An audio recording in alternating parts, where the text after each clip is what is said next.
Good afternoon, everybody. This is Joanne Stevens. This is our weekly call-in show for mobile home park owners, and I want to welcome everybody to the show. Today our topic is partnerships. That's been our topic for the month of March, and it seems there are endless questions and concerns to be addressed with partnerships in real estate, and especially as they pertain to mobile home parks. So before we get into the show, and I do invite everybody to call in or email in their questions. If you're on the call and you want to be unmuted and ask a question, simply push *6, and it's fine to interrupt. I think we all learn from listening to people's questions. I know I do. Or you may email a question to Joanne Stevens, and that's Joanne Stevens, Stevens, at iowarealty.com. Everything's lowercase, and we'll take email questions also. I want to remind everybody that we are having an owners symposium in Cedar Rapids, December 10th and 11th, and you'll be receiving more information about that, but mark your calendars. That will be a symposium. We'll have appraisers talking about the prices that people are paying for parks. We'll have experts talking about capital gains taxes, 1031 exchanges, and operations. So it's a not to be missed event. You'll get a lot of value out of this seller symposium. It's our first annual seller symposium, December 10th and 11th in Cedar Rapids. Also, the March newsletter is on the website, joannemstevens.com. We put all of our newsletters up on the website. They're all archived.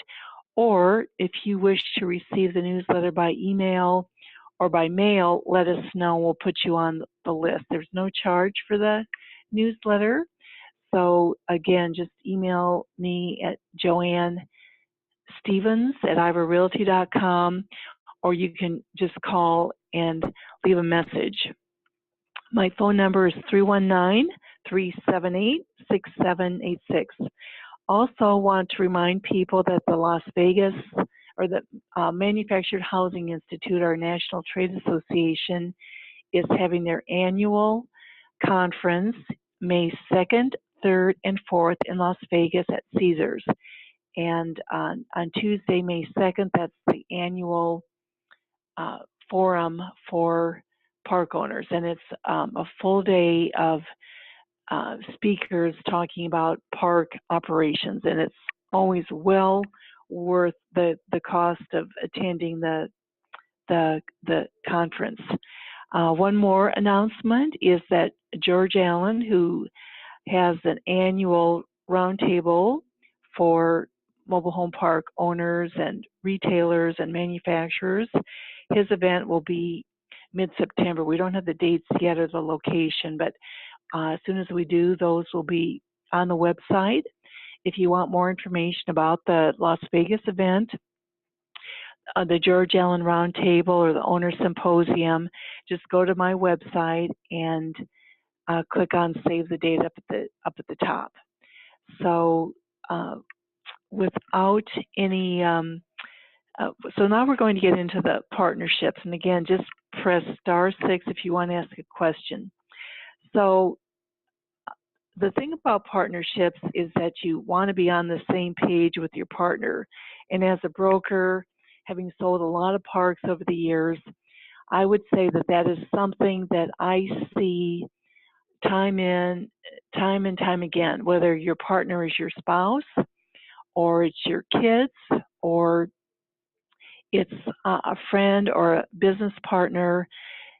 Over time, partnerships seem to run their course. And that's not a bad thing unless, but to operate your property the most profitably and have a reasonable semblance of a cordial partnership, or as cordial as it can be, you need to try to be on the same page. And from a broker's perspective,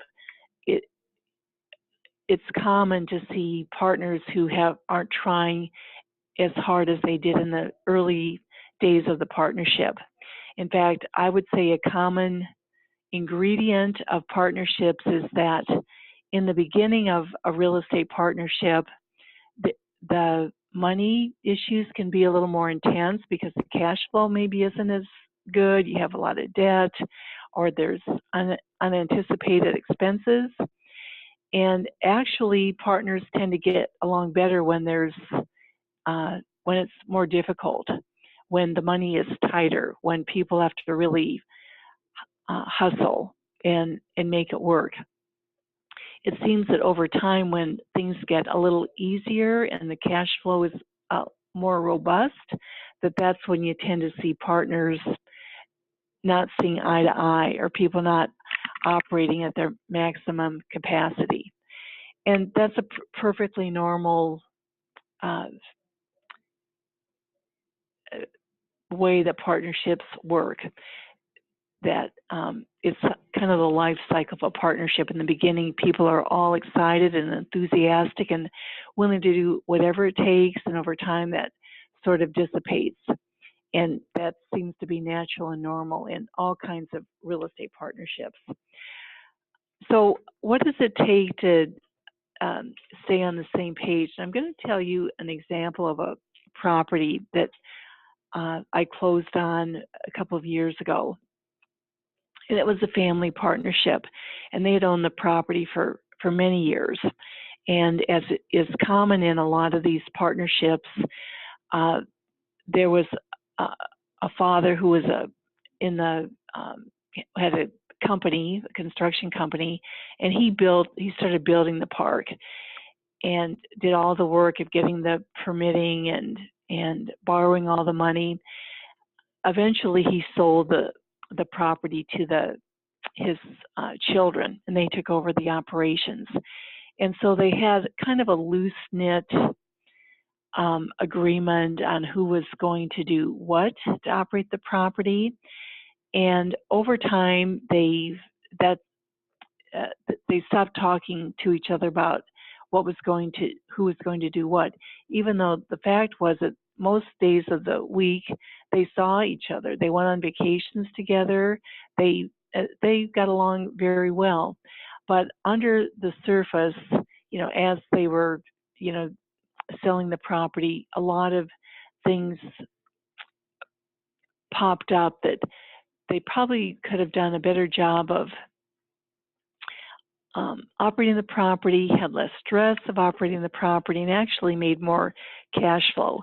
But what happened was they stopped talking to each other about who was going to do what, how much time each partner was spending at the property, and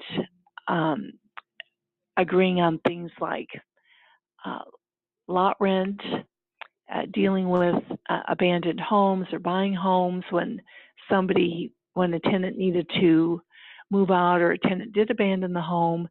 So they just didn't really keep a list of things that they needed to address.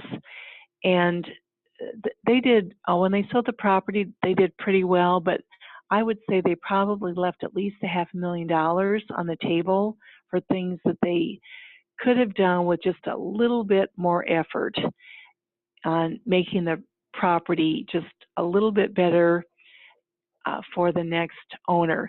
So the point of talking about partnerships is that it really does cost you. It really does hurt your pocketbook, whether it's on a month-to-month basis where you're not making as much cash flow because you're not on the same page with what should the rent be. Do you increase the rent? Do you get water meters? What costs you pass through to the tenants, if any? Do you buy homes, buy tenant homes when they're moving? What do you do with the abandoned homes as a park owner? And even, do you buy new homes and fill sites? Do you take the short-term view, which is to do nothing, or do you take the long-term view that this is an asset that's going to be worth money, and it's with a little more effort, it could be worth even more money? So that was the you know, the outcome of this family who had a nice park. They did well on the sale, but just not as well as they could have done. So one question to ask yourself, to be thinking about, is it time to hit the reset button with your park? If you have a partnership and you have the sense or the intuitive feeling that, you know, we really could be you know, communicating with each other and making some better decisions for this partnership and for this property. So I'm calling this, how do you right the ship? It's not that the ship is sinking. You're not, you know, it's not that you're not getting along, but you know that you could do better. You could try to build more consensus. And sometimes that, you know, that building consensus, sometimes it's with your manager. There's a lot of properties that have had a manager who's been there for 20 or 30 years, and they're used to doing things a certain way, and they haven't really had any training in homes, or they don't know what the market rent is. They don't want to raise the rent and get a lot of blowback from the tenants. And so sometimes riding the ship and dealing with a partner, sometimes that partner might be your manager. So if your partnership, you know, if this sort of rings true with any of your partners or your situation, it's time to start addressing how you can build consensus. So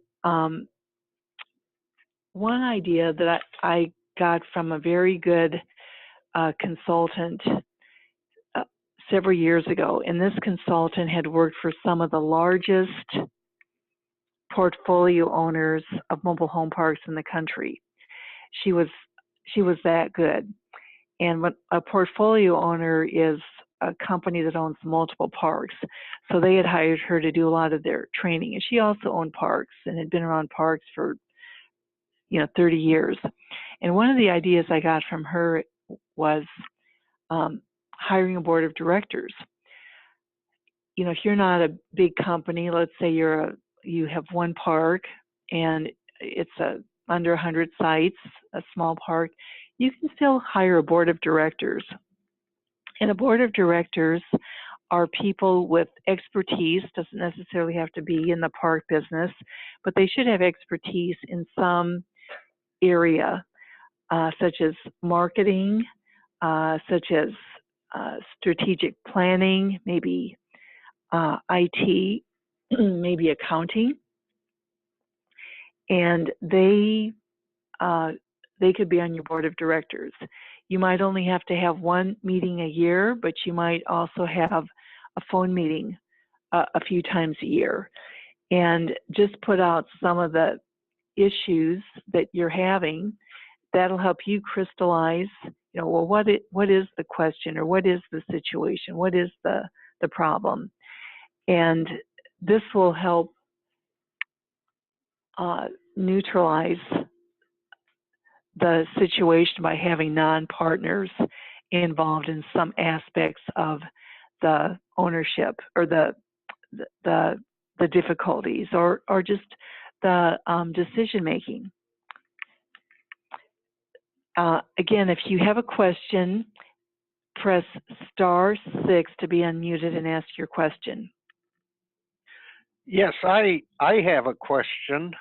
Sure. I want to refinance our park, and my partner doesn't want to. How would you recommend I convince him, or what should I do to convince him to refinance?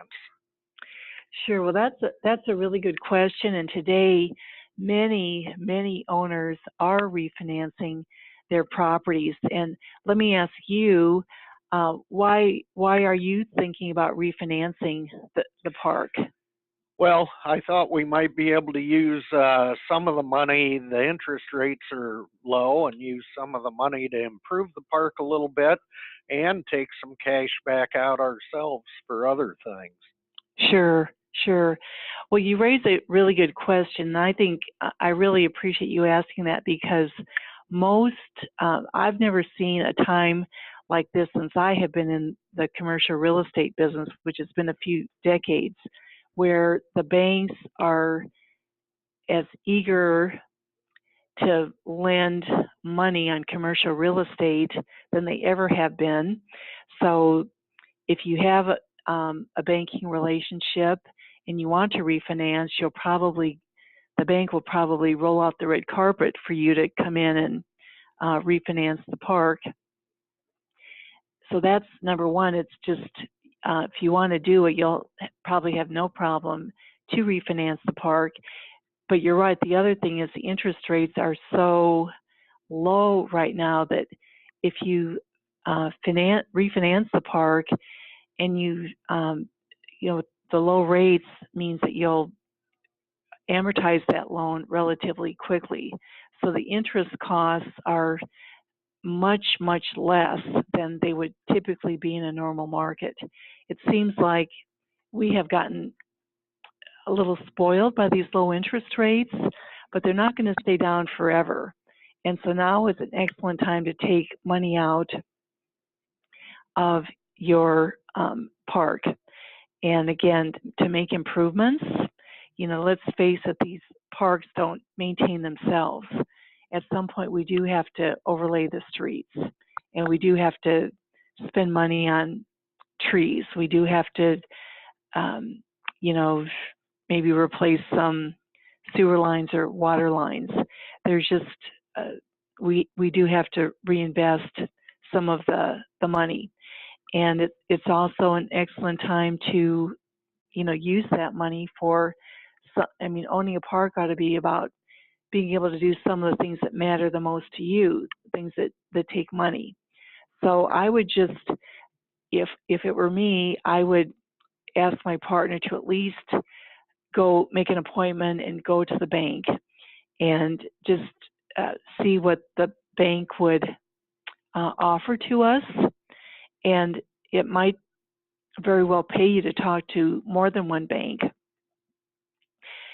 because banks today know that it's a competitive market, and if they want to refinance your property, they are going to have to give you their best deal. They know that you've got other options. But that question makes me think of something else that just that I heard about recently, and this is more or less a partnership question too. There's a park owner who's elderly, and he and his wife have owned a park, under 100 sites for decades. I'm not sure if they built the park, but they probably did. The situation is that one of their children recently came into the picture and is living at the park and managing the park for the parents who are older. I received a call from an appraiser recently who is appraising this property in order to refinance it. And so I think that worried me a little bit, because maybe the parents don't necessarily want the park is owned free and clear now. So putting debt on the property, maybe it is going to be for improvements, but maybe it's not going to be for improvements. Maybe it's going to be for the son to buy a second home on Waikiki Beach. So that's probably, whether the parents are partners with the son or he's just managing the property, that's probably a discussion that the owners need to have with their offspring about refinancing the property. So I hope that answers your question. But I would start with at least convincing your partner to sit with the bank, and also getting your partner to think about what he might invest the funds in. Is there another question? If you have a question, push *6 to be unmuted.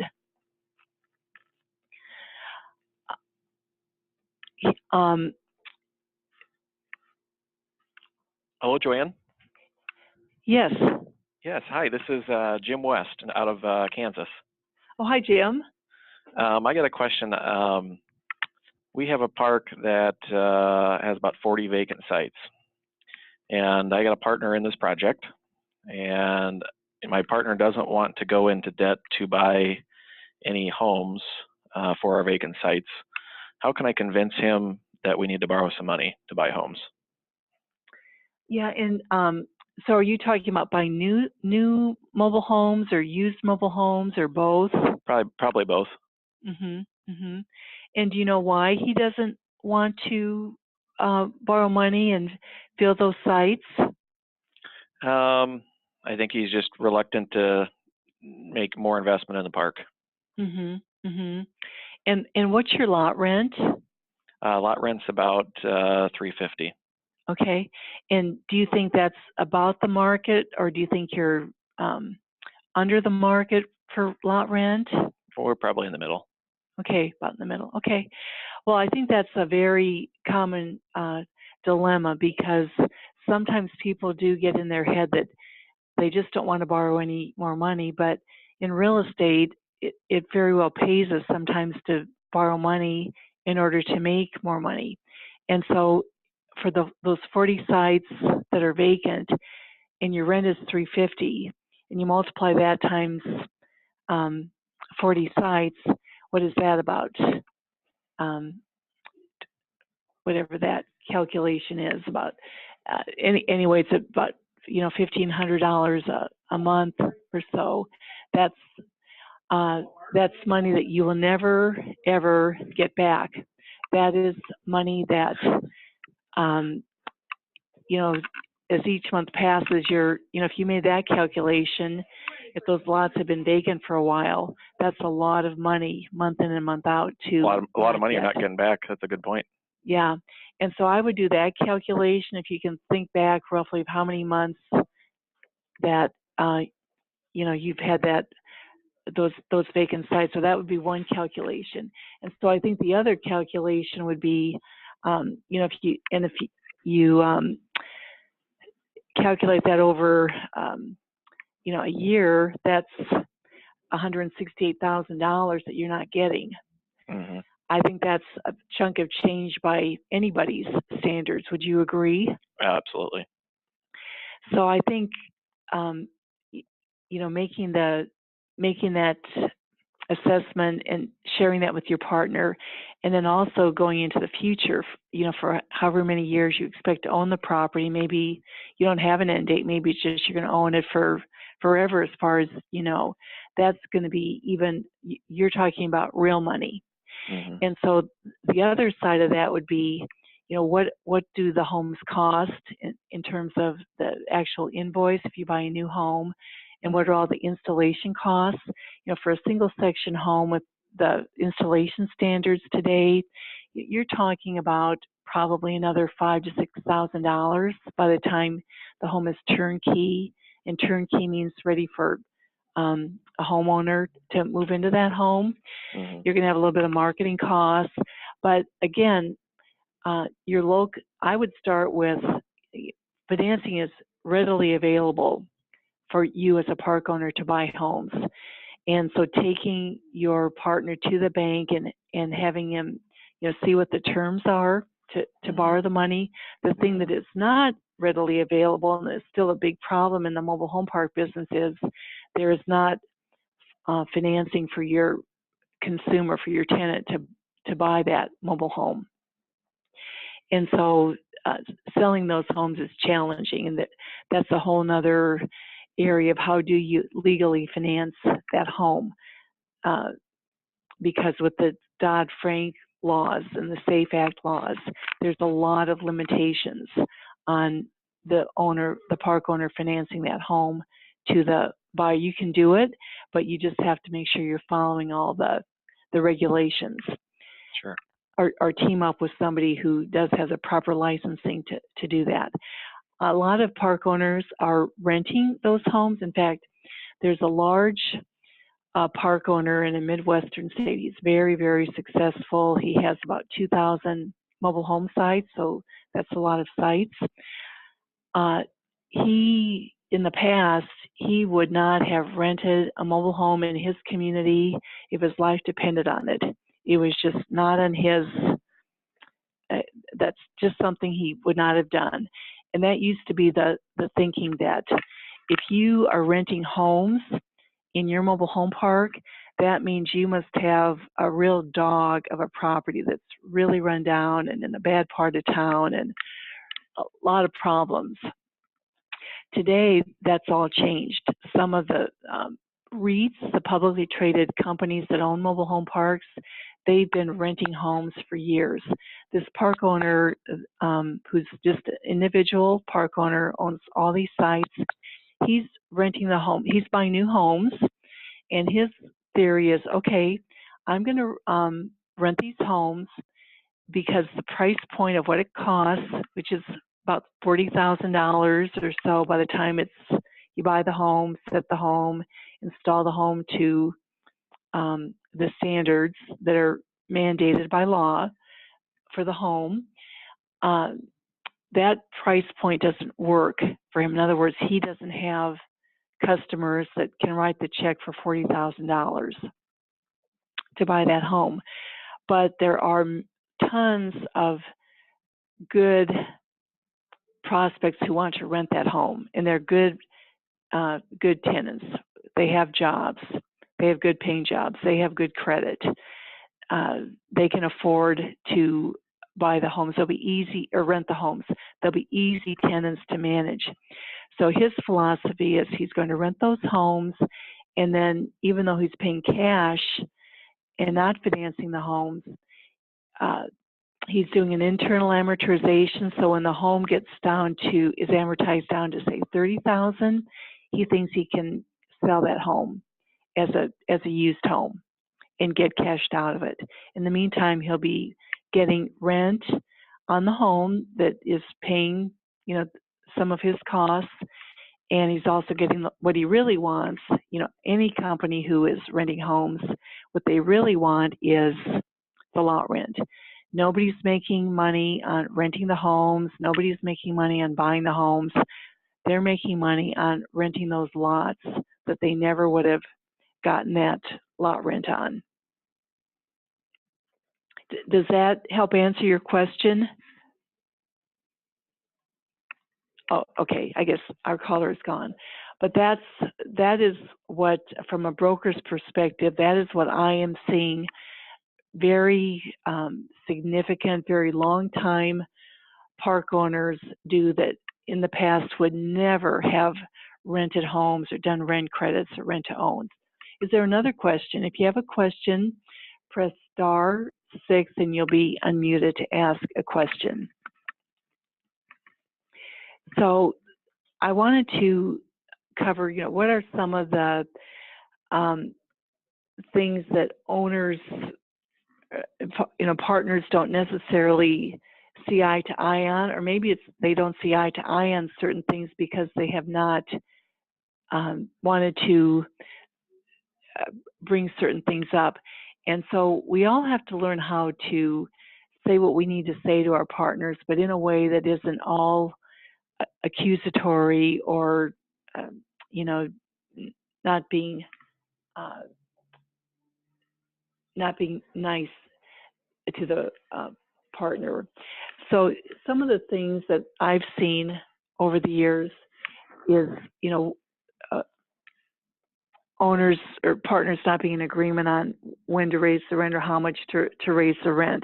And this is especially true if they have if they don't have debt. They tend to just stop thinking about what is the market rent. And so that's a discussion that people ought to have. Another question is platting off extra ground. It'd be interesting if we could study how many hours, how many man hours, and what the cost is of people who have extra ground for their property. Some of it's zoned commercial, some of it's zoned agriculture, some of it's zoned to build more sites. But year in and year out, people mow that ground. They either do it themselves or they pay somebody to do it. And here's the reality that you need to think about or you need to know. Whoever buys your property, number one, they are not going to build more mobile home sites. Nobody's building mobile home sites with the exception of a couple of companies like Equity Lifestyle Properties and Sun Communities that are in very densely populated markets or resort areas, and the demand is huge, and their parks are full, and they have people calling them wanting to buy a mobile home and site a mobile home. There are very few mobile home park owners that are getting calls like that. So the demand for somebody to bring a home in and take a new site is minimal. So that's not going to mean anything to buyer. They're not going to pay you one dime for that extra ground. Also in your market, there could very well be a demand for commercial land to build.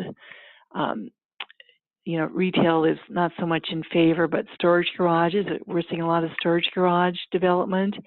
So it could very well pay you to talk to a commercial real estate agent in your area and find out, what would the demand be? What could you get for that land? Because you're paying taxes on it, you're mowing it, so it's taking time, it's costing you money, and in the end, you're not going to get any extra money for that. So that's a discussion for you to have with your partner. If you have a question, press *6 and you'll be unmuted.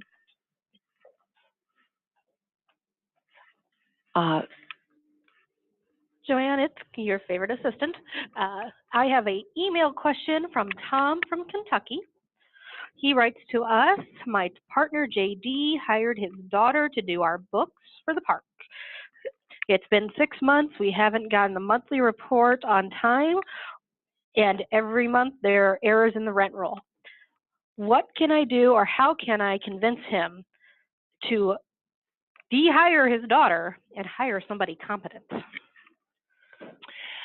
Well, that's an excellent question. I think that's probably more common than one could imagine. That happens all the time. And the fact that the daughter is making errors and the reports aren't timely and the rent roll isn't available in a timely manner, ideally you want that rent roll by the 6th or 7th of the month or whatever day the grace period ends. You know how the rent is normally due on the 1st, and then there's a grace period of anywhere from 3 to 10 days for the tenant to pay without incurring a late fee. So the day after that grace period is up, if you're the owner, you ought to be getting a rent roll for the property so you can see what the delinquency rate is and how many delinquencies there are, and make sure that whoever's supposed to be following up on those delinquencies, whatever the plan is, that they are in fact doing that. So probably what needs to happen is, if you're also, I would recommend that you talk to your partner, and again, this is a time where you don't want to torpedo somebody's feelings, so you have to handle this carefully. But one idea is that as a business, a park is in many ways like a business. In a business, you would bid out your property insurance and liability insurance every year, and if you're not, you ought to be doing that to save money. So I would say that would be one thing, to see what things could you bid out, maybe your snow removal, lawn care, anything that is garbage, you could bid those out. And so maybe the bookkeeping is something you could bid out also, just as a way of saying we're going to really look at what we can do in our costs, and also what are maybe there's some extra features. And Also, job descriptions. I think when this daughter may or may not be an employee, but even if she's not an employee, it's perfectly reasonable for her to have a job description. If she has a job description, maybe it's time to either revise it a little bit if you need to. You know, most people make job descriptions and then they never look at them again. Neither the employee or the contract worker or the owner looks at them hardly ever again. So that would be something to look at too. Is let's sit down, let's all review what the job description is and what's needed, why it's needed, and just maybe find out if she even wants to do the books. You'll probably find out that she very well does not want to do them.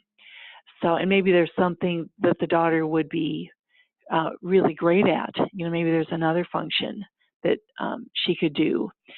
I think we're seeing more park owners divvy up the management responsibilities. I think the days of one manager who sells the homes, rents the homes, collects all the rent, enforces all the rules, I think those days are starting to dissipate.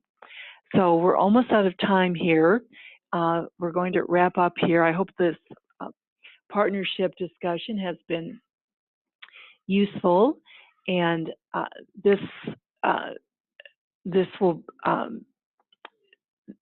show will be on YouTube. It'll be up probably by tomorrow sometime, and all of our